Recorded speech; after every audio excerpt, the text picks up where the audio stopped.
அற்புதரே புனிதரே அந்தோணியாரே, அற்புதரே புனிதரே அந்தோணியாரே, அதிசயத்தால் மக்களை கவர்ந்தவரே, அதிசயத்தால் மக்களை கவர்ந்தவரே, அற்புதரே புனிதரே அந்தோணியாரே, அற்புதரே புனிதரே அந்தோணியாரே. தந்தை மகன் தூய ஆவியாரின் பெயராலே ஆமென். நம் ஆண்டவராகிய இயேசு கிறிஸ்துவின் அருளும் கடவுளின் அன்பும் தூய ஆவியாரின் நட்புறவும் உங்கள் அனைவரோடும் இருப்பதாக.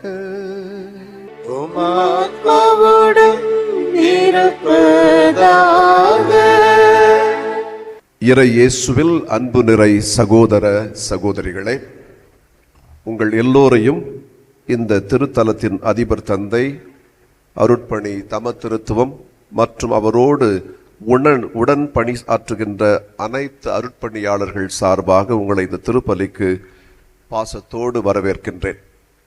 இத்திருப்பலியை தகுந்த முறையில் ஒப்புக்கொடுக்க நம்முடைய குற்றம் குறைகளை ஏற்று அதற்காக மனம் வருந்தி இறைவனிடம் மன்னிப்பு கேட்போம்.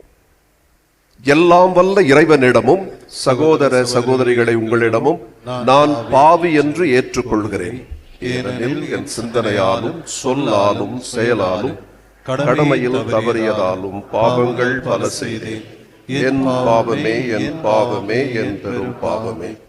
ஆகையால் எப்போதும் கன்னியான தூய மரியாளையும் வான தூதர் புனிதர் அனைவரையும் சகோதர சகோதரிகளே உங்களையும் நம் இறைவனாகிய ஆண்டவரிடம் எனக்காக வேண்டிக் கொள்ள மன்றாடுகிறேன். எல்லாம் வல்ல இறைவன் நம் மீது இரக்கம் வைத்து நம் பாவங்களை மன்னித்து நம்மை முடிவில்லா வாழ்வுக்கு அழைத்து செல்வாராக. ஆமென்.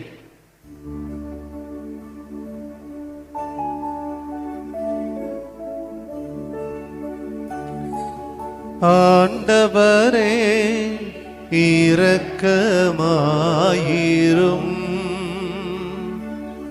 ஆண்டவரே இரக்கமாயிரும்,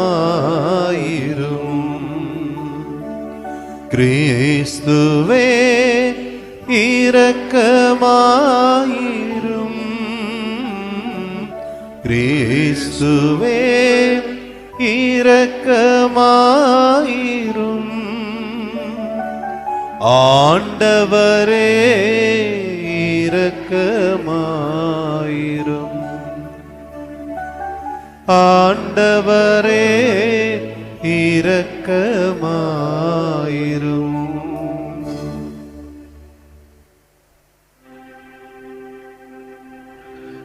மன்றாடுவோமாக. ஆண்டவரே எங்கள் இறைவா, நாங்கள் முழு மனதுடன் உம்மை வழிபட வேண்டுகின்றோம். அவ்வாறே எல்லா மக்களையும் நேரிய உள்ளத்துடன் அன்பு செய்யவும் அருள்வீராக. உம்மோடு தூய ஆவியாரின் ஒன்றிப்பில் என்றென்று வாழ்ந்து ஆட்சி செய்கின்ற எங்கள் ஆண்டவரும் உம் திருமகனுமாகிய கிறிஸ்து வழியாக உம்மை மன்றாடுகின்றோம்.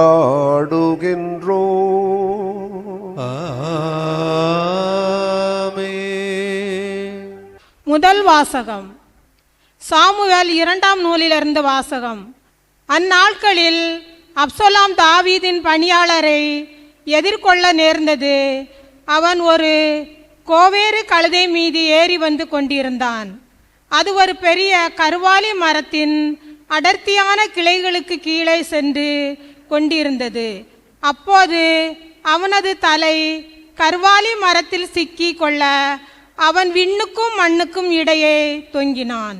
அவன் ஏறி வந்த கோவேறு கழுதை முன்னே சென்று விட்டது. இதை கண்ட ஒரு வீரன் யோவாபிடம் சென்று, இதோ அப்சலோம் கருவாலி மரத்தில் தொங்குவதை கண்டேன் என்று கூறினான். யோவாபு தம் கையில் 3 ஈட்டிகளை எடுத்து சென்று உயிருடன் கருவாலி மரத்தில் தொங்கிக் கொண்டிருந்த அப்சலோமின் நெஞ்சில் அவற்றை பாய்ச்சினான். அப்போது தாவீது 2 வாயில்களுக்கும் இடையே அமர்ந்து கொண்டிருந்தார். காவலன் மதிலின் வாயிலுக்கு மேல் ஏறி சென்று கண்களை ஏறெடுத்து பார்த்தான். ஓர் ஆள் தனியாக ஓடி வருவதை கண்டான். காவலன் குரல் எழுப்பி அரசரிடம் கூற, அரசர் தனியாக வந்தால் அவனிடம் நற்செய்தி உள்ளது என்றார். அந்த ஆள் இன்னும் அருகில் வந்து கொண்டிருந்தான். அரசர் அவனை நோக்கி விலகி அங்கே நில் என்று கூற அவனும் விலகி நின்றான். அப்போது கூசியனும் வந்து, என் தலைவராம் அரசே, நற்செய்தி, இன்று ஆண்டவர் உமக்கு எதிராக எழுபவர்களின் கரத்திலிருந்து உம்மை விடுவித்துள்ளார் என்று கூறினான். இளைஞன், அப்சலோம் நலமா என்று அரசர் வினவ, கூசியன், என் தலைவராம் அரசரின் எதிரிகளும் உமக்கு எதிராக தீங்கிழைக்க எழுந்துள்ள அனைவரும் அந்த இளைஞனைப் போல் ஆவார்களாக என்றான். அப்போது அவர் அதிர்ச்சியுற்று, என் மகன் அப்சலோமே, என் மகனே, என் மகன் அப்சலோமே, உனக்கு பதில் இறந்திருக்கலாமே, அப்சலோமே என் மகனே என்று கதறிக்கொண்டே அவர் வாயில் மாடி அறைக்கு சென்றான். அரசர் தம் மகனுக்காக அழுந்து புலம்புவதற்காக யோவாவுக்கு அறிவிக்கப்பட்டது. அரசர் தம் மகனுக்காக வருந்துகிறான் என்று வீரர்கள் அனைவரும் கேள்விப்பட்டதால் அன்றைய வெற்றி அனைவருக்குமே ஒரு துக்கமாயிற்று. போரிலிருந்து புறமுதுகு காட்டி வெட்கத்தோடு ஓடுபவர்களை போன்று அந்த வீரர்களை நகருக்குள் யாரும் அறியாமல் நுழைந்தார்கள். ஆண்டவர் வழங்கும் அருள்வாக்கு. இறைவனுக்கு நன்றி.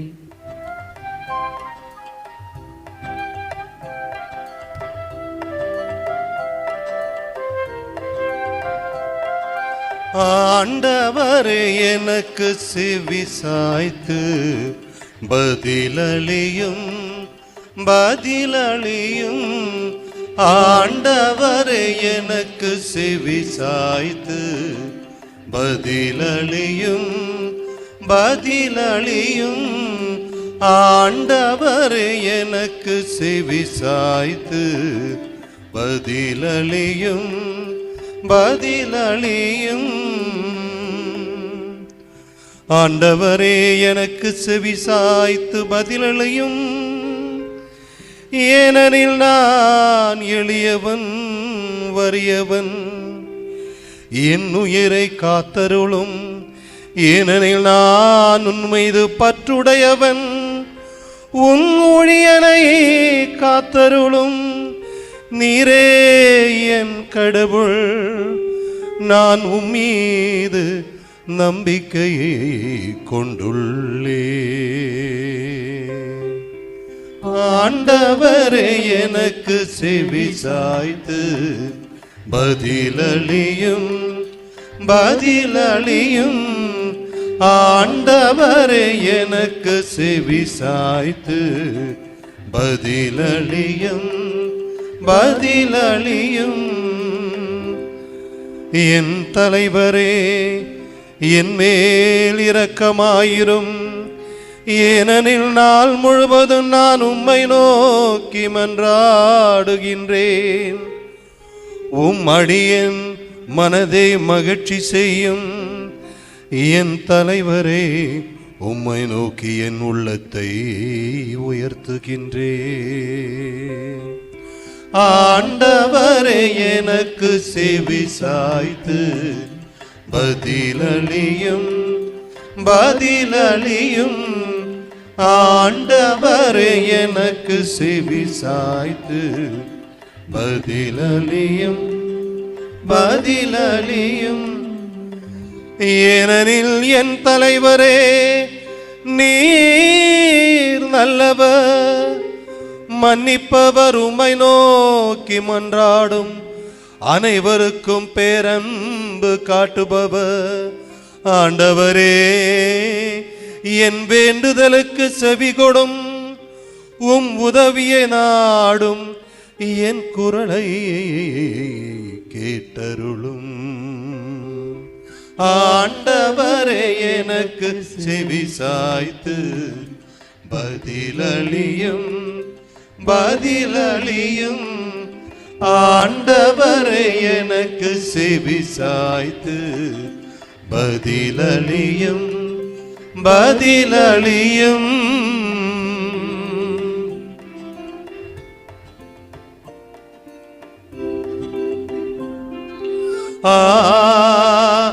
அல்லேலூயா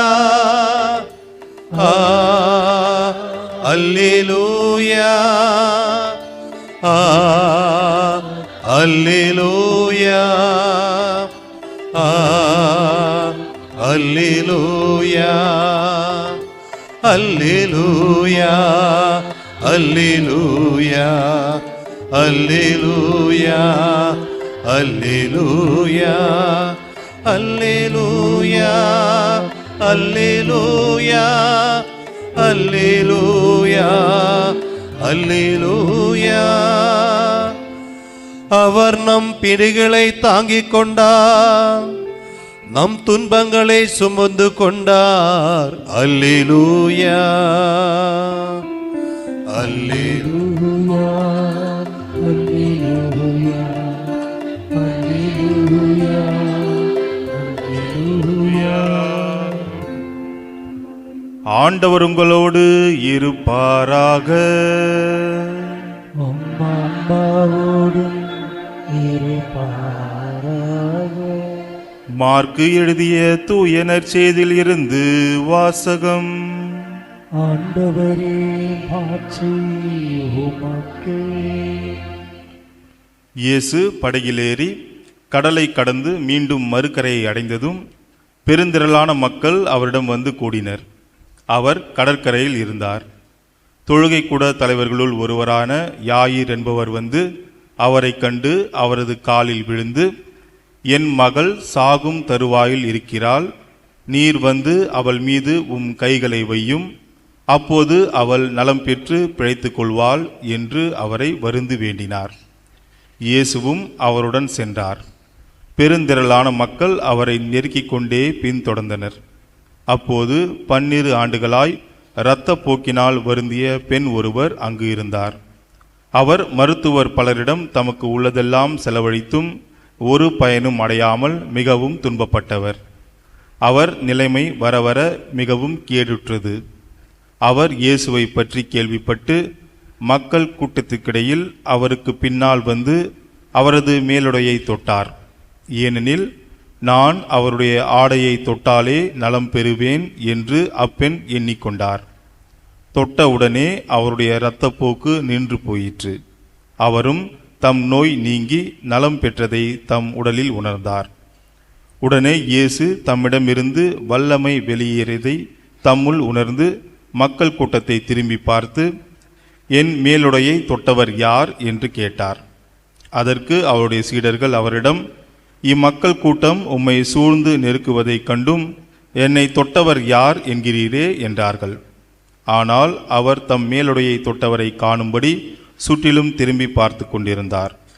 அப்போது அப்பெண் தமக்கு நேர்ந்ததை அறிந்தவராய் அஞ்சி நடுங்கிக் கொண்டு அவர் முன் வந்து விழுந்து நிகழ்ந்தது அனைத்தையும் அவரிடம் சொன்னார். இயேசு அவரிடம், மகளே, உனது நம்பிக்கை உன்னை குணமாக்கிற்று, அமைதியுடன் போ, நீ நோய் நீங்கி நலமாயிரு என்றார். அவர் தொடர்ந்து பேசி கொண்டிருந்த பொழுது தொழுகை கூட தலைவருடைய வீட்டிலிருந்து ஆட்கள் வந்து அவரிடம், உம்முடைய மகள் இறந்துவிட்டால் போதகரை ஏன் இன்னும் தொந்தரவு செய்கிறீர் என்றார்கள். அவர்கள் சொன்னது இயேசுவின் காதில் விழுந்ததும் அவர் தொழுகை கூட தலைவரிடம், அஞ்சாதீர், நம்பிக்கையை மட்டும் விடாதீர் என்று கூறினார். அவர் பேதுரு, யாக்கோபு, யாக்கோபின் சகோதரரான யோவான் ஆகியோரை தவிர வேறெவரையும் தம்முடன் வரவிடவில்லை. அவர்கள் தொழுகை கூட தலைவரின் வீட்டிற்கு சென்றார்கள். அங்கே அமளியையும் மக்கள் அழுது ஓலமிட்டு புலம்புவதையும் இயேசு கண்டார். அவர் உள்ளே சென்று, ஏன் இந்த அமளி, ஏன் இந்த அழுகை, சிறுமி இறக்கவில்லை, உறங்குகிறார் என்றார். அவர்கள் அவரை பார்த்து நகைத்தார்கள். ஆனால் அவர் அனைவரையும் வெளியேற்றிய பின் சிறுமியின் தந்தையையும் தாயையும் தம்முடன் இருந்தவர்களையும் கூட்டிக் கொண்டு அச்சிறுமி இருந்த இடத்திற்கு சென்றார். சிறுமியின் கையை பிடித்து அவளிடம், தலிதா கூம் என்றார். அதற்கு, சிறுமி, உனக்கு சொல்கிறேன், எழுந்திடு என்பது பொருள். உடனே அச்சிறுமி எழுந்து நடந்தாள். அவள் 12 வயது ஆனவள். மக்கள் பெரிதும் மலைத்து போய் மெய்மறந்து நின்றார்கள். இதை யாருக்கும் தெரிவிக்கக்கூடாது என்று அவர் அவர்களுக்கு கண்டிப்பாய் கட்டளையிட்டார். அவளுக்கு உணவு கொடுக்கவும் சொன்னார். ஆண்டவரின் அருள்வாக்கு. கிறிஸ்துவே உமக்கு புகழ். இறையேசுவில் அன்பு நிறை சகோதர சகோதரிகளே, இன்றைய நற்செய்தி வாசகத்திலே நாம் பார்க்கின்ற நாம் கேட்ட 2 நிகழ்வுகளும் இந்த நம்பிக்கையின் ஆற்றல் என்ன, நம்பிக்கையால் நமக்கு வரக்கூடிய உண்மையான அந்த சக்தி என்ன என்பதை நமக்கு தெளிவுபடுத்துவதை நாம் பார்க்கிறோம். ஜான் அப்படின்னு சொல்லி ஒரு சிறுவன் இருந்தான். அவங்க குடும்பத்தில் எப்பொழுதுமே அவன் ரொம்ப கோவக்கார ஒரு சிறுவன். எவ்வளோ கோவப்படுவான்னா, எப்பப்பெல்லாம் கோவம் வருதோ அப்பெல்லாம் ஏதாவது தூக்கி அடிச்சிடுவான். அதிலும் குறிப்பாக அவனுடைய தங்கை ஒன்று இருந்தாள். அந்த தங்கை மேலே தான் தன்னுடைய கோபத்தை எல்லாம் அவன் காட்டி விடுவான், நல்லா அடிச்சு விடுவான். ஸோ அவங்க அம்மா அவனை கூப்பிட்டு சொன்னாங்க, ஜான், இப்படியே நீ செய்து கொண்டிருந்தால் என்னை பொறுத்த அளவில் உனக்கு இது நல்லது கிடையாது. வாழ்க்கை முழுவதும் நாசமாகி போய்விடும். நம்முடைய குடும்பத்திலும் என்ன ஆகும்னு சொன்னால் சந்தோஷம் இருக்காது. அதனால தயவு செய்து இந்த கோபப்படுவதை மாற்றிக்கொள் என்று தன்னுடைய தாயானவள் அவனிடம் மிகவும் தெளிவாகவும் மிகவும் உறுதியாகவும் சொன்னாள். ஜான் கொஞ்சம் சிந்தித்து பார்த்தான். சரி, நாம் ஏதாவது ஒரு மாற்றத்தை கொண்டு வரணுமே அப்படின்னு சொல்லி அவன் என்ன பண்ண, கொஞ்சம் நேரம் சிந்திச்சிட்டு பிறகு தன்னுடைய வீட்டுக்கு பின்னாடி இருக்கிற தோட்டத்தில் போயிட்டு ஒரு குழி தோண்டினான். ஒரு குழி தோண்டி அந்த குழியில் என்ன போட்டான், கோபப்பட்டு கொண்டிருந்த ஜான் இன்றோடு மரித்து விட்டான் என்று சொல்லி அதை ஒரு பேப்பரை உள்ளே போட்டுட்டு மண்ணெல்லாம் தூவி அது மேலே போட்டுட்டு ஒரு சிலுவை வைத்து RIP, ரெஸ்ட் இன் பீஸ், அதாவது இந்த இடத்துல அந்த கோபப்படுகின்ற ஜான் இறந்து விட்டான், இங்கு அவன் துயில் கொள்ளுகிறான் என்று சொல்றான். அவங்க அம்மாவும் பார்க்குறாங்க, தங்கச்சியும் பார்க்குறாங்க, கேட்குறாங்க, ஜான் என்ன செஞ்சுட்டு இருக்க? அப்போ அவன் சொல்றான், அந்த கோபப்படுற அந்த ஒரு ஜான் இருந்தான் இல்லையா, அவன் இங்கே புதைக்கப்பட்டிருக்கிறான் அப்படின்னு சொன்னாங்க. அவங்களுக்கு ரொம்ப சந்தோஷம். சரி, பரவாயில்ல, நம்ம சொன்னதை நம்ம மகன் கேட்டிருக்கிறான்னு சொல்லி அவங்க தாய்க்கு மிக சந்தோஷம். தங்கைக்கு அதை விட அதிக சந்தோஷம். ஏனென்றால் கோபத்தை அதனுடைய விளைவை வாங்குறவங்கள தங்கை தான். ஒரு 3 வாரம் 4 வாரம் ஆச்சு. அவர் ஒரு 4வது வாரத்தில் அவன் என்ன பண்ணியிருக்கிறான், திரும்பி கோபம் வந்துச்சு. அவன் தங்கையை போட்டு சரியாக அடிச்சிட்டான். அந்த தங்கை என்ன செய்தான்னு சொன்னால், திரும்பி அந்த தோட்டத்துக்கு பின்னாடி போனான். போயிட்டு அந்த கலர் இருக்குது இல்லையா, அந்த கலரில் போட்டு இந்த சிலுவையில் RIP என்று எழுதியிருந்ததாம். அதாவது ரெஸ்ட் இன் பீஸ், இங்கு ஜான் துயில் கொள்கிறான், அதாவது பழைய ஜான் துயில் கொள்கிறான். அதை தூக்கி போட்டுட்டு அங்கே இன்னொரு ஒரு ஒரு பிளக்கார்டுன்னு சொல்லுவாங்க இல்லையா, ஒரு அங்கே வச்சாலாம். என்னன்னா, ஜான் இங்கு இல்லை, ஜான் உயிர்த்து விட்டான். ஜான் இங்கு இல்லை, ஜான் உயிர்த்து விட்டான். அன்புக்குரியவரே, நம்முடைய விசுவாசம், நாம் எடுக்கின்ற உறுதிமொழிகள், நாம் கடவுளுக்கு மேல் நம்ம வைத்திருக்கிற நம்பிக்கை சில சமயங்களில் இத்தகைய ஒரு நம்பிக்கை தான். ஆர்வத்தோடும் அதை நம்ம ஏற்றுக்கொள்வோம். ஆனால் போக போக, நாட்கள் போக போக அதில் ஒரு தொய்வு உருவாகும். நம்முடைய நம்பிக்கையின் அந்த ஒரு ஓட்டத்தை நீங்கள் பார்த்தீர்கள் என்று சொன்னால், எவ்வளவு ஆர்வமாக நாம் துவங்குகிறோமோ அதே ஆர்வத்தோடு அதே குறைவதை நாம் பார்க்கிறோம். இதை நாம் நம்முடைய உள்ளத்தினுடைய அந்த அசைவுகளை நாம் எப்பொழுதுமே நாம் பார்க்க வேண்டும். ஒரே சீராக நாம் நம்பிக்கை கொள்வது இல்லை. நம்முடைய நம்பிக்கையினுடைய ஏற்றத்தாழ்வுகள், அதனுடைய உயர்ந்த ஒரு நிலை, அப்படியே தாழ்ந்து போகின்ற ஒரு நிலையை நாம் பார்க்கிறோம். ஆனால் இன்றைய நற்செய்தி வாசகத்தின் வழியாக இயேசு நமக்கு கொடுக்கின்ற ஒரு மிக உன்னதமான ஒரு போதனை. 12 ஆண்டுகள்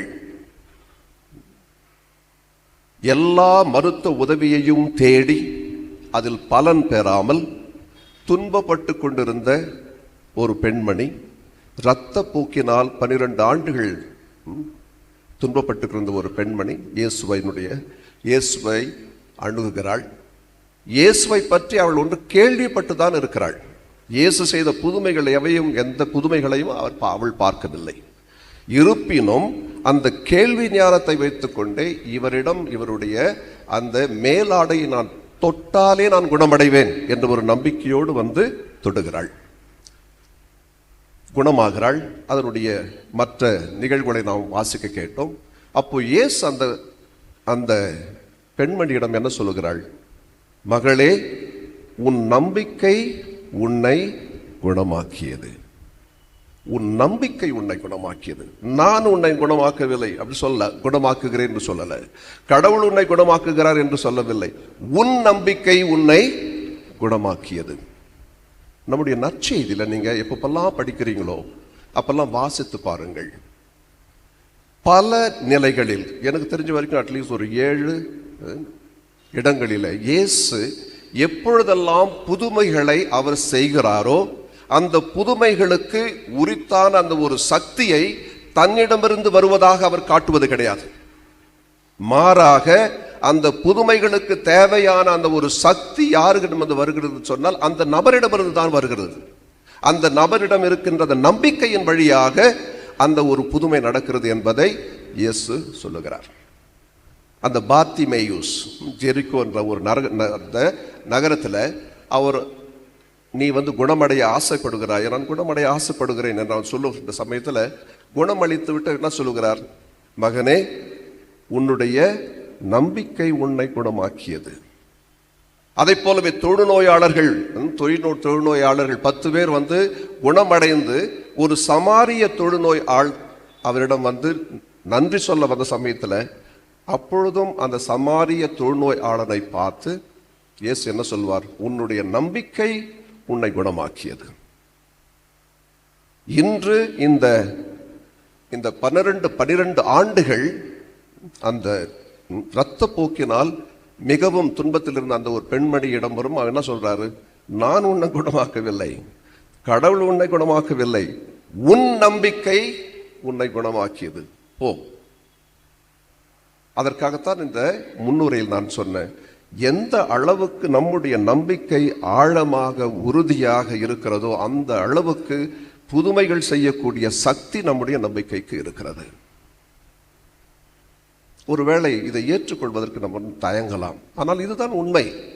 நற்செய்தியின் ஆழமாக படித்திருக்கின்ற நற்செய்தியாளர்கள், நற்செய்தியினுடைய அந்த அறிஞர்கள் இந்த சொல்லுகின்ற உண்மை இதுதான்.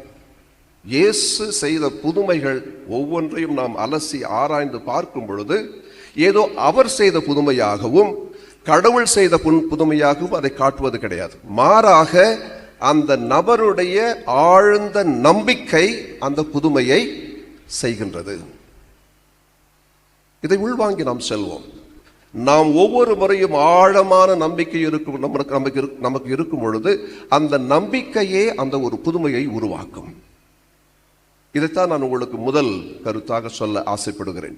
நற்செய்தியில் நீங்கள் ஒவ்வொரு முறையும் அடுத்த முறை புதுமைகளை நீங்கள் பற்றி படிக்கும் பொழுது அங்கே நீங்கள் இந்த வார்த்தை உன் நம்பிக்கை உன்னை குணமாக்கியது என்று நீங்கள் படிக்கும் பொழுது இதை ஞாபகத்தில் வைத்துக் கொள்ளுங்கள். இயேசு ஒவ்வொரு முறையும் நம்மை நோக்கி என்ன சொல்லுகிறார்? உன்னுடைய நம்பிக்கைக்கு அத்தகைய ஒரு சக்தி இருக்கிறது, அத்தகைய ஒரு ஆற்றல் இருக்கிறது என்பதை அவர் மிகவும் தெளிவாக சுட்டி காட்டுகிறார். அடுத்த நிகழ்வு, யாயிரு தன்னுடைய அந்த மகள் நோய்வாய்ப்பட்டிருக்கிறாள், சாகும் தருவாயில் இருக்கிறாள் என்று சொல்லுகின்ற சமயத்தில் ஒரு 2வது கருத்து உருவாகிறது. அங்கேயும் நம்பிக்கைக்குள் அவள் சாகவில்லை என்று சொன்ன அந்த இயேசு அந்த சமயத்தில் வந்து இன்னொரு விதமான ஒரு குரூப்பை வந்து அவர் அங்கே சந்திக்கிறார். அவங்க தான் வந்து சிரித்தவர்கள், நகைத்தவர்கள். இயேசு என்ன சொன்னார்? ஏன் அழறீங்க, ஏன் புலம்புறீங்க? இந்த சிறுமி தூங்கிக் கொண்டிருக்கிறாள் என்று சொன்ன சமயத்தில் எல்லாரும் அவரை பார்த்து சிரித்தார்கள். அந்த சிரித்தவர்களிடம் இருப்பது என்னன்னு சொன்னா நம்பிக்கை இல்லாத ஒரு நிலை. இன்று நம்மில் பலருக்கு இந்த நம்பிக்கை இல்லாத ஒரு சூழல் இருப்பதனால் செத்தவர்களை செத்தவர்களாக விட்டுவிட வேண்டும் என்பது நம்முடைய ஒரு நியதியாக மாறிவிட்டது. எந்த இடத்தில் நம்பிக்கை இல்லையோ, அது நம்முடைய உள்ளத்தில் இருந்தால் கூட அந்த இடத்தில் சாவு கலாச்சாரம் துவங்குகிறது என்று அர்த்தம். இந்த சமுதாயத்திலே நாம் வாழ்கின்ற சமயத்தில் எல்லா இடங்களிலும் எல்லாவற்றையும் சுற்றி பாருங்கள். எங்கெங்கெல்லாம் நம்பிக்கை இல்லையோ, அதிலும் குறிப்பாக கடவுள் மேல் நம்பிக்கை இல்லையோ, அந்த இடத்தில் எல்லாம் ஒரு சாவு கலாச்சாரத்தினுடைய வெளிப்பாடுகளை நாம் பார்ப்போம். ஒருவரை ஒருவர் புரிந்து கொள்வதில்லை, ஒருவர் ஒருவரை ஏமாற்றுவது, ஒருவர் ஒருவர் மேல் தம்முடைய அந்த ஒரு சிந்தனைகளை திணிப்பது, ஒருவர் மற்றவரை வாழ விடாமல் செய்வது, வெறுப்புணர்வு, மன்னிக்க முடியாத அந்த ஒரு மனநிலை, இவைகளெல்லாம் எங்கிருந்து உருவாகிறது என்று சொன்னால் கடவுள் மேல் நம்பிக்கை இல்லாத ஒரு மனிதரிடமிருந்து உருவாகின்றது. ஆனால் நம்பிக்கை உள்ள ஒருவன் இறந்தவர்கள் கூட உயிர்க்க முடியும் என்ற அந்த ஒரு நம்பிக்கை தான் கிறிஸ்துவத்தினுடைய ஒரு நம்பிக்கை. நம்ம ஒரு இறப்பை பற்றி நாம் நினைக்கின்ற சமயத்தில் கூட கிறிஸ்தவர்கள் அந்த விசுவாசம், இயேசுவின் மேல் யார் ஆழ்ந்த விசுவாசம் கொண்டிருக்கிறார்களோ அவர்கள் இயேசுவில் தொடர்ந்து வாழ்வார்கள் என்று நாம் பார்க்கிறோம். இன்று இந்த இரண்டாவது நிகழ்விலே இயேசு என்ன சொல்லுகிறார்? நான் ஒரு சாவின் கலாச்சாரத்தை நான் உருவாக்கவில்லை, மாறாக வாழ்வின் கலாச்சாரத்தை, ஒரு வாழ்வு கலாச்சாரத்தை நான் உருவாக்குகிறேன். அந்த வாழ்வு கலாச்சாரம் நம்மை சுற்றி இருக்க வேண்டும், நம்முடைய குடும்பத்தில் இருக்க வேண்டும், நம்முடைய உள்ளத்தில் இருக்க வேண்டும் என்று சொன்னால் அதற்கு அடித்தளம் நம்பிக்கை. நம்பிக்கையில்தான் ஒரு வாழ்வு கலாச்சாரமே உருவாகும். மற்றவர்களை ஏற்றுக்கொள்வது, மற்றவர்களை சகோதர சகோதரிகளாக பார்ப்பது, நாம் போட்டிருக்கிற அந்த முட்டுக்கட்டைகளை எல்லாம் தாண்டி எல்லோரையும் அரவணைக்கக்கூடிய அந்த ஒரு மனநிலை, இவை எல்லாம் எங்கு உருவாகிறது என்று சொன்னால் அந்த நம்பிக்கையில் தான்.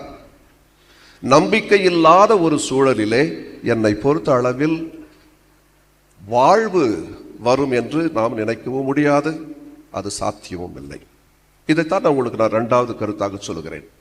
எந்த அளவுக்கு நான் நம்பிக்கையில் ஆழ்ந்து இருக்கிறேனோ, உறுதியாக இருக்கிறேனோ, அந்த அளவுக்கு நான் ஒரு வாழ்வு கலாச்சாரத்தை உருவாக்குகின்றவனாக மாறுகிறேன்.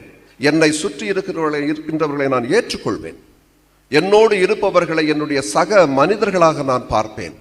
என்னோடு இருக்கின்றவர்கள் அவர்கள் தவறு செய்தால் கூட அவர்களை நான் ஏற்றுக்கொண்டு மன்னிக்கக்கூடிய மனநிலை என்னிடம் வரும். இதைத்தான் உங்களுக்கு இரண்டாவது கருத்தாக சொல்கிறேன். மூன்றாவது, முதல் வாசகத்தில் நாம் ஒன்று கேட்டோம், தாவீது அரசனை பற்றி.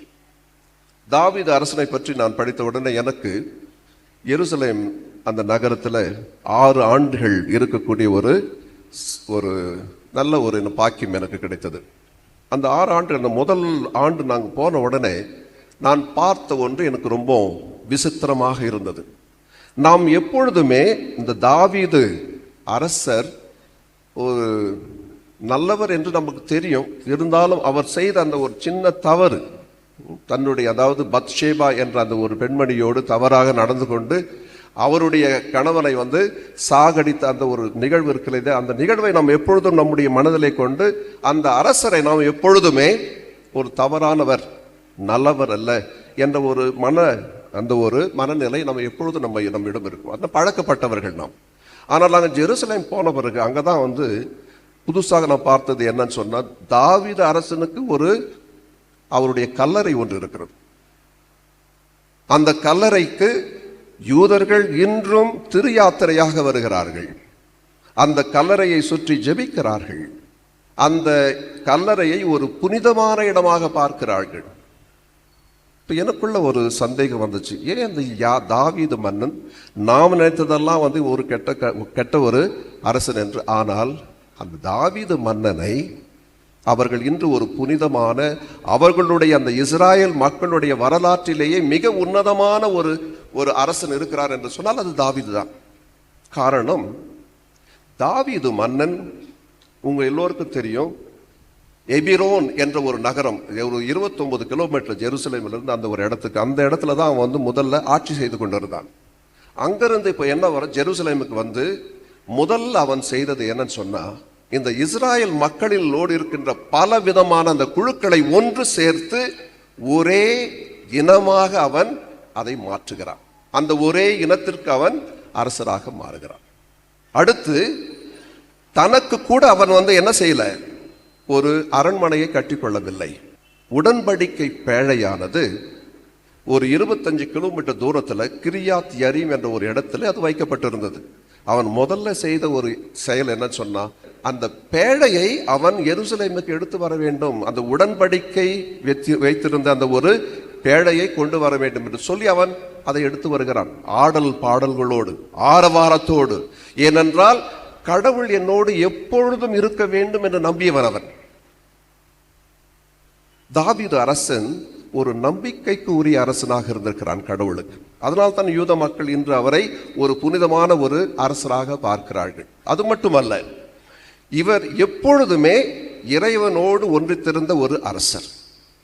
தான் தவறு செய்த பிறகு கூட மனம் திரும்பி அந்த ஆண்டவரை நோக்கி அவர் எழுப்பிய அனைத்து ஜெபங்களும், அனைத்து ஜெபம் நிறைந்த பாடல்களைத்தான் நாம் இப்பொழுது வாசித்துக் கொண்டிருக்கிறோம். அந்த திருப்பாடல் 51, அந்த பாடலை நாம் கேட்கும் பொழுதெல்லாம் அந்த அரசருடைய அந்த மனது, அவருடைய மனமாற்றம் நமக்கு தெளிவாக தெரியும். அது மட்டுமல்ல, அவரை கொல்ல திட்டமிட்ட சவுல் அரசரை கொல்லக்கூடிய, அவரை சாகடிக்கக்கூடிய ஒரு சந்தர்ப்பம் ஏற்பட்ட பிறகும் அவரை சாகடிக்கல. ஆனால் எப்பொழுது அவர் இறந்து விட்டார் என்ற ஒரு செய்தியை கேட்கிறாரோ அந்த சமயத்தில் இவருக்கு அதாவது எவ்வளவு வருத்தப்படுகிறார் என்று சொன்னால், தன்னுடைய தந்தையே இறந்து விட்டது போல் அவர் அழுகிறார். தன்னை கொல்ல வந்த ஒரு அரசன் இறந்து விட்டான் என்ற ஒரு கேள்வி கேட்ட பிறகு நம்ம எல்லோரும் சந்தோஷப்படுவோம். ஆனால் அவன் சந்தோஷப்படலை, அழுகிறான், வருத்தப்படுகிறான். அவனோடு சேர்ந்து அந்த நகரமே துக்கத்தில் ஆழ்ந்திருக்கிறது. அதை போலவே இன்று நாம் கேட்கிறோம், அப்சலோம் யார்? அவனுடைய மகன். தனக்கு எதிராக கலகம் செய்வதற்காக அப்சலோம் துணிந்தான். அவனை சாகடிக்க வேண்டும் என்று மனசில் ஒருவேளை இருந்திருக்கலாம். அவனுடைய கூட இருந்த அவருடைய உடன் அந்த அமைச்சர்களுக்கு எல்லாருக்கும் அது இருந்திருக்கலாம். ஆனால் அவனை இறந்து விட்டான் என்று கேள்விப்பட்ட உடனே இன்று முதல் வாசகத்தின வாசித்தோம் இல்லையா, புலம்பல். அப்சலோமே, என் மகனே, உனக்கு பதிலாக நான் இறந்திருக்க கூடாதா? யாரு தனக்கு எதிராக கலகம் செய்து கொண்டிருக்கிற தன்னுடைய ஒரே மகனை இழந்து விட்ட அந்த ஒரு துன்பத்தில் அவன் இருக்கிறான். நகரம், அந்த எருசலேம் நகரம் முழுவதும் அவனோடு சேர்ந்து துக்கத்தில் இருக்கிறது. நான் எதற்காக இதெல்லாம் சொல்லிக் கொண்டிருக்கிறேன் அன்புக்குரியவர்கள் என்று சொன்னால், இந்த தாவீது அரசனிடம் இருந்த மிக முக்கியமான ஒரு குணம் என்னன்னு சொன்னா, மற்றவர்கள் எவ்வளவுதான் தவறு செய்திருந்தாலும், மற்றவர்கள் எவ்வளவுதான் நம்மை வெறுத்திருந்தாலும், எவ்வளவுதான் அவர்கள் நமக்கு எதிராக திட்டங்கள் தீட்டியிருந்தாலும், நான் கடவுளோடு இருக்கிறேன், கடவுளுடைய மன்னிப்பை நான் உணர்ந்திருக்கிறேன், அதை நான் அனுபவித்திருக்கிறேன், அதை ருசித்திருக்கிறேன் என்ற அந்த ஒரு அனுபவம் இருக்கக்கூடிய ஒருவன் அவர்களையும் மன்னிப்பான், அவர்களையும் மன்னித்து ஏற்றுக்கொள்வான். இதைத்தான் நாம் இந்த தாவீது அரசனுடைய வாழ்க்கையிலே நாம் பார்க்கிறோம். நம்முடைய வாழ்க்கையிலே நமக்கு எதிராக யாராவது குற்றம் செய்து விட்டால், அது பல விதங்களில் குற்றங்கள் செய்யலாம், ஏற்றுக்கொள்ள தயாராக இருக்கிறோமா? சில சமயங்களில் சாகின்ற வரை நாம் அவரை பார்க்க கூட விருப்பப்படுவது கிடையாது. நம்முடைய சொந்தங்களாக இருக்கலாம், உடன்பிறப்புகளாக இருப்பார்கள். ஆனால் அவர்களோடு பேசுவதற்கு நமக்கு அந்த ஒரு தைரியம் வராது. இங்கிருந்து நாம் வீட்டுக்கு செல்லும் பொழுது இதை கேட்டுட்டு போலாம்.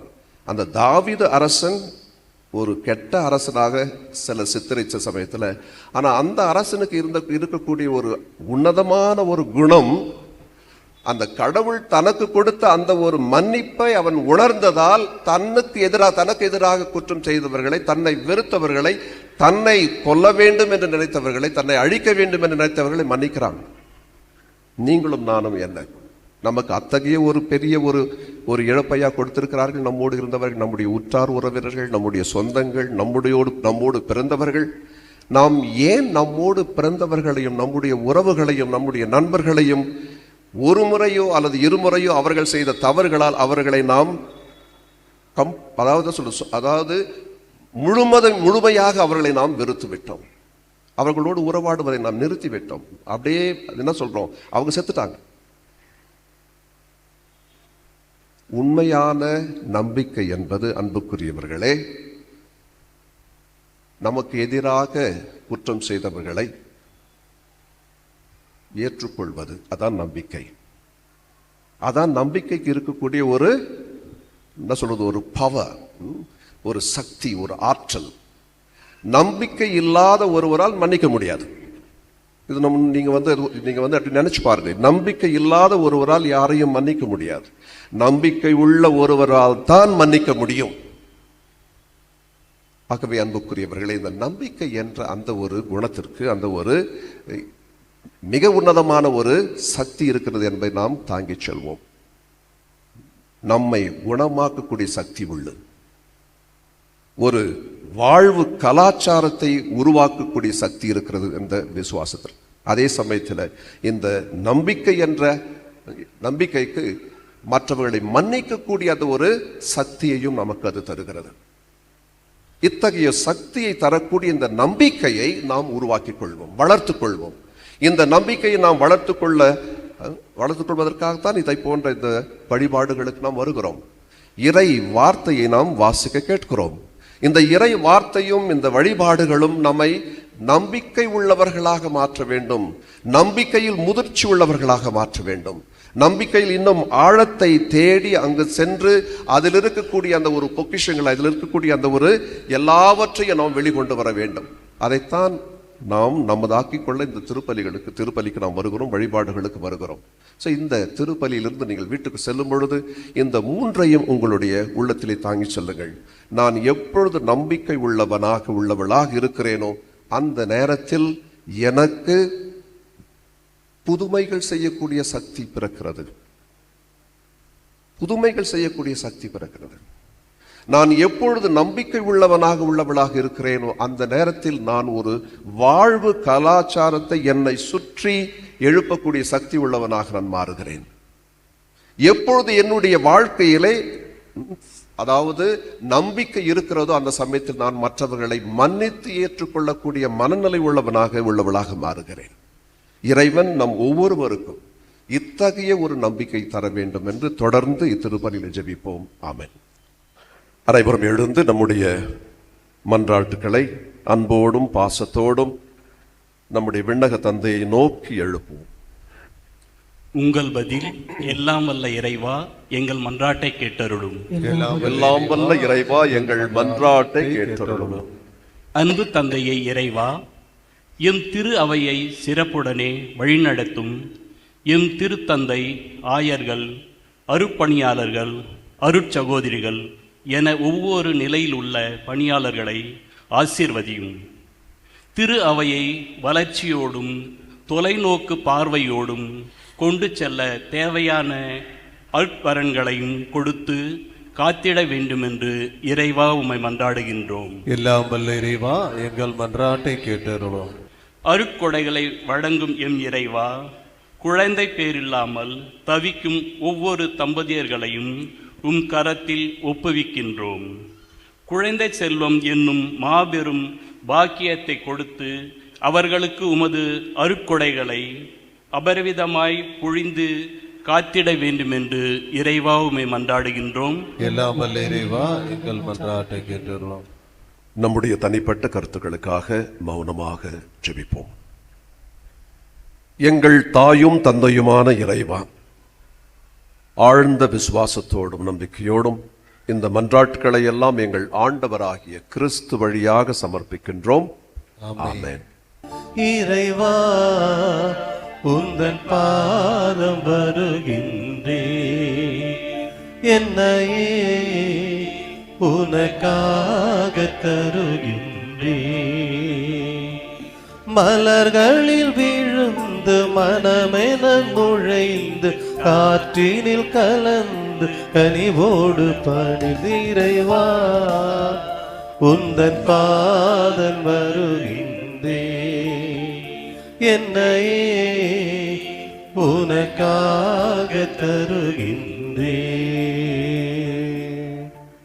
சகோதர சகோதரிகளே, நாம் அனைவரும் ஒப்பு கொடுக்கும் இத்திருப்பலி எல்லாம் வல்ல தந்தையாக இறைவனுக்கு ஏற்றதாகும்படி செபியுங்கள். ஆண்டவர் தமது பேரின் புகழ்ச்சிக்காகவும் மாட்சிமைக்காகவும் நமது நன்மைக்காகவும் புரிந்த திரு அவை அனைத்து நலத்துக்காகவும் முதுகைகளின் தீப்பள்ளியை ஏற்றுக்கொள்வாராக. அன்பே உருவான ஆண்டவரே, எங்கள் பணிகளை காணிக்கையாக உமது பீடத்துக்கு கொண்டு வருகின்றோம். இவற்றை கனிவுடன் ஏற்று எங்களது மீட்பின் அருள் அடையாளமாக மாற்றுவீராக. எங்கள் ஆண்டவராகிய கிறிஸ்து வழியாக உம்மை மன்றாடுகின்றோம். ஆமென்.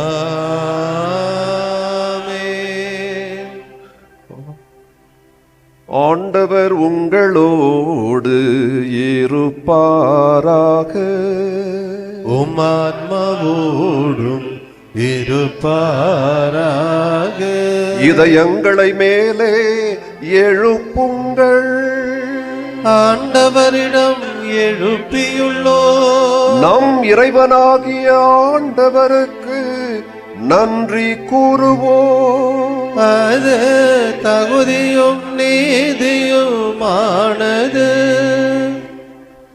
ஆண்டவரே, தூயவரான தந்தையே, என்றும் உள்ள எல்லாம் வல்ல இறைவா, எந்நாளும் எவ்விடத்திலும் நாங்கள் உமக்கு நன்றி செலுத்துவது மெய்யாகவே தகுதியும் நீதியுமாகும்.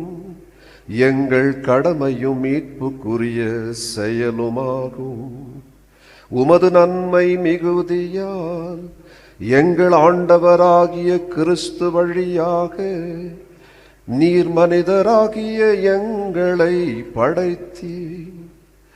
நாங்கள் நீதியின்படி தண்டனைக்கு உரியவராயினும் உமது இரக்க மிகுதியினால் எங்களை மீட்டருளினீ. அவர் வழியாகவே உமது மாண்பை வான தூதர் புகழ்கின்றனர். தலைமை தாங்குவோர் உம்மை வழிபடுகின்றனர். அதிகாரம் செலுத்துவோர் உம் திருமுன் நடுங்குகின்றனர். வானங்களும் அவற்றில் உள்ள ஆற்றல்களும் செராப்பீன்களும் ஒன்று கூடி அக்களித்து கொண்டாடுகின்றனர். அவர்களோடு எங்கள் குரலையும் சேர்த்து கொள்ளுமாறு நாங்கள் உம்மை தாழ்மையுடன் இறைஞ்சி புகழ்ந்து பாடுவதாவது. தூயவர் தூயவர் தூயவர் வான்படைகளின் கடவுளாம் ஆண்டவர். விண்ணகமும் மன்னகமும் உமது மாட்சியால் நிறைந்துள்ளன. உன்னதங்களிலே ஓசன்னா, உன்னதங்களிலே ஓசன்னா. ஆண்டவர் பெயரால் வருகிறவர் ஆசி பெற்றவர். உன்னதங்களிலே ஓசன்னா, உன்னதங்களிலே ஓசன்னா. ஆண்டவரே, நீர் மெய்யாகவே தூயவர், தூய்மை அனைத்துக்கும் ஊற்று. ஆகவே உம்முடைய தூய ஆவியை பொழிந்து இக்காணிக்கைகளை தூய்மைப்படுத்த உம்மை வேண்டுகின்றோம். இவ்வாறு எங்கள் ஆண்டவர் இயேசு கிறிஸ்துவின் உடலும் இரத்தமுமாக எங்களுக்கு இவை மாறுவனவாக. அவர் பாடுபட உளம் கனிந்து தம்மை கையளித்த போது அப்பத்தை எடுத்து நன்றி செலுத்தி அதை பிட்டு தம் சீடர்களுக்கு அளித்து கூறியதாவது: அனைவரும் இதிலிருந்து பெற்று உண்ணுங்கள், ஏனெனில் இது உங்களுக்காக கையளிக்கப்படும் என் உடல்.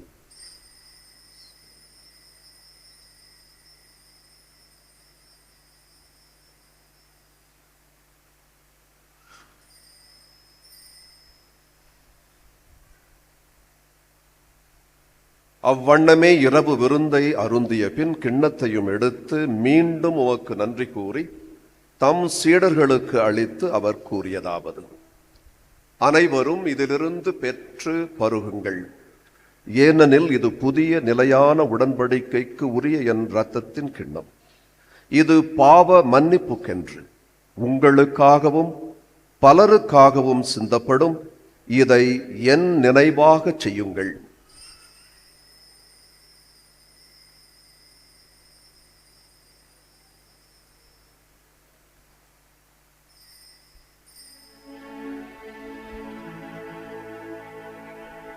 நம்பிக்கையின் மறைபொருள். ஆண்டவரே, நீர் வருமளவும் உமது இறப்பினை அறிக்கையிடுகின்றோ, உமது உயிர்ப்பினையும் எடுத்துரைக்கின்றோ. ஆகவே ஆண்டவரே, நாங்கள் கிறிஸ்துவின் இறப்பினையும் உயிர்ப்பினையும் நினைவு கூர்ந்து வாழ்வு தரும் அப்பத்தையும் மீட்பு அளிக்கும் கிண்ணத்தையும் உமக்கு ஒப்பு கொடுக்கின்றோம். உம் திருமுன் நின்று ஊழியம் புரிய தகுந்தவர்கள் என எங்களை ஏற்றுக்கொண்டீர். எனவே உமக்கு நன்றி செலுத்துகின்றோம். மேலும் கிறிஸ்துவின் உடலிலும் இரத்தத்திலும் பங்கு கொள்ளும் எங்களை தூய ஆவியானவர் ஒன்று சேர்க்க வேண்டும் என உம்மை தாழ்மையுடன் மன்றாடுகின்றோம். ஆண்டவரே, உலகெங்கும் பரவியிருக்கும் உமது திரு அவையை நினைவு கூர்ந்தருளும். எங்கள் திருத்தந்தை பிரான்சிஸ், எங்கள் ஆயர் ஜார்ஜ், எல்லா திருநிலையினர் ஆகிய அனைவரோடும் உமது திரு அவை அன்பில் நிறைவு பெற செய்தருளும். மேலும் உயிர்த்தெழும் எதிர்நோக்குடன் துயில் கொள்ளும் எங்கள் சகோதர சகோதரிகளையும் இறந்தோர் அனைவரையும் இரக்கத்துடன் நினைவு கூர்ந்து உமது திருமுக ஒளியினுள் ஏற்றருளும். எங்கள் அனைவர் மீதும் இரக்கமாயிரும். கடவுளின் கன்னித்தாயான புனித மரியா, அவருடைய கணவரான புனித யோசேப்பு, புனித திருத்தூதர்கள், புனித அந்தோனியார், எங்கள் பாதுகாவலர் புனித ஜான் பாஸ்கோ, இவ்வுலகில் உமக்கு உகந்தவராய் இருந்தோர் ஆகிய புனிதர் அனைவருடனும் நாங்கள் நிலைவாழ்வில் பங்கு கொள்ளும் தகுதி பெற்று உம் திருமகன் இயேசு கிறிஸ்து வழியாக உம்மை புகழ்ந்தேத்தும் வரமருள உம்மை மன்றாடுகின்றோம்.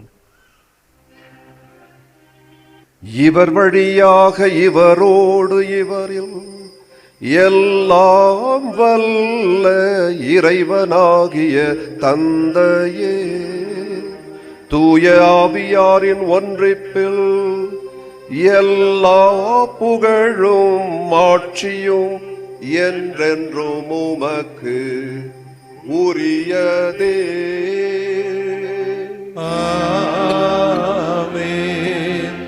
ஆமென்.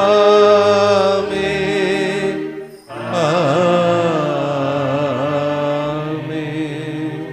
மீட்பரின் கட்டளையால் கற்பிக்கப்பட்டு இறை படிப்பினையால் பயிற்சி பெற்ற நாம் துணிந்து பாடுவோம். விண்ணுலகில் இருக்கின்ற எங்கள் தந்தையே, உமது பெயர் தூயதென போற்ற பெறுக. உமது ஆட்சி வருக. உமது திருவுள்ளம் விண்ணுலகில் நிறைவேறுவது போல மண்ணுலகிலும் நிறைவேறுக. எங்கள் அன்றாட உணவை இன்று எங்களுக்கு தாரும்.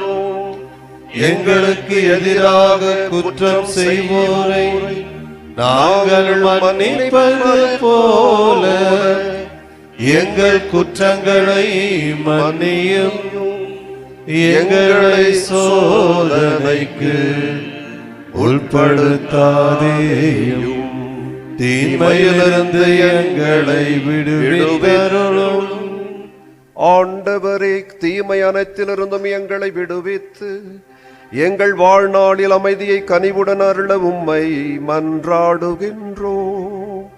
உமது இரக்கத்தின் உதவியால் நாங்கள் பாவத்தில் இருந்து எப்போதும் விடுதலை பெற்று யாதொரு கலக்கமுமின்றி நலமாயிருப்போமாக.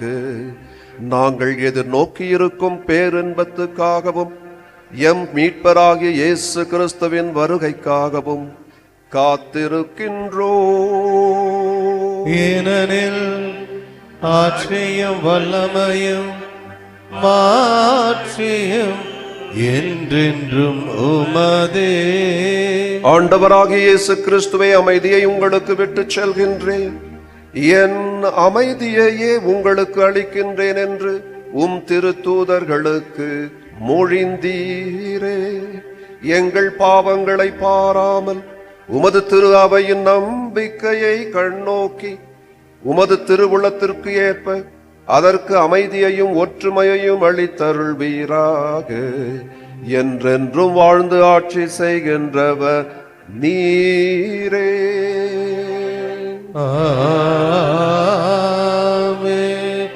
ஆண்டவருடைய அமைதி உங்களோடு என்றும் இருப்பதாக. உம்மாத்மாவோடும் இருப்பதாக. ஒருவருக்கொருவர் அமைதியை பகிர்ந்து கொள்வோம். உலகின் பாவங்களை போக்கும் இறைவனின் செம்மறியே எங்கள் மேல் இரக்கமாயிரும்.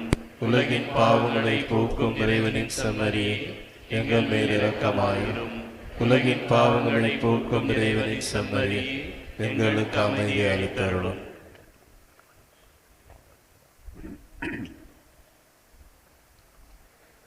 ஆண்டவரே இயேசு கிறிஸ்துவே, நாங்கள் உட்கொள்ளும் உம் திருவுடலும் திரு ரத்தமும் எங்களை நீதி தீர்ப்புக்கும் தண்டனைக்கும் உள்ளாக்காமல் உமது பரிவிரக்கத்தால் எங்கள் மனதுக்கும் உடலுக்கும் பாதுகாப்பாகவும் நலம் தரும் அருமருந்தாகவும் இருப்பனவாக. இதோ இறைவனின் செம்மறி, இதோ உலகின் பாவங்களை போக்குபவர். செம்மறியின் விருந்துக்கு அழைக்க பெற்றோர் பேறு பெற்றோர்.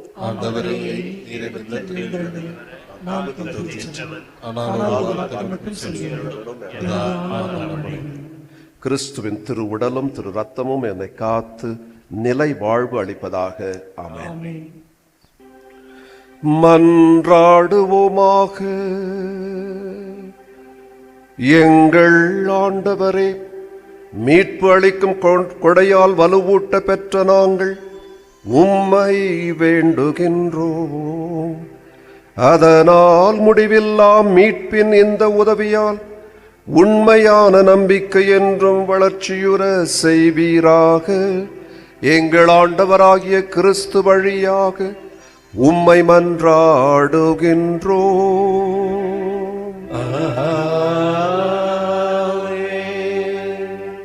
இறையேசுவில் அன்புக்குரியவர்களே, உங்களுக்காக ஜெபித்தோம், உங்களுக்காக இறை ஆசிரை நாங்கள் வேண்டினோம். என்னோடு இணைந்து இந்த திருப்பலி ஆற்றியவர் சென்ற மாதம் திருத்தொண்டராக இருந்து அந்த மாதத்தினுடைய கடைசியில் 27ஆம் தேதி திருநிலைப்படுத்தப்பட்டு இன்று நம்மோடு இந்த கூட்டு திருப்பலியை ஆற்றுகின்றவர் நம்முடைய இளஞ்செழியன், பிராட்வே அந்த ஒரு பகுதியை சேர்ந்தவர். அவருக்காக நாம் தொடர்ந்து, இந்த இளம் குருக்காக தொடர்ந்து நாம் ஜெபிப்போம். ஆண்டவர் உங்களோடு இருப்பாராக.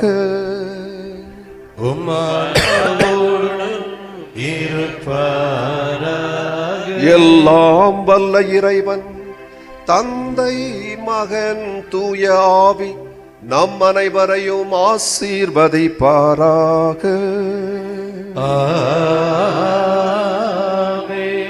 சென்று வாருங்கள், திருப்பலி நிறைவு பெற்றது. இறைவனுக்கு நன்றி.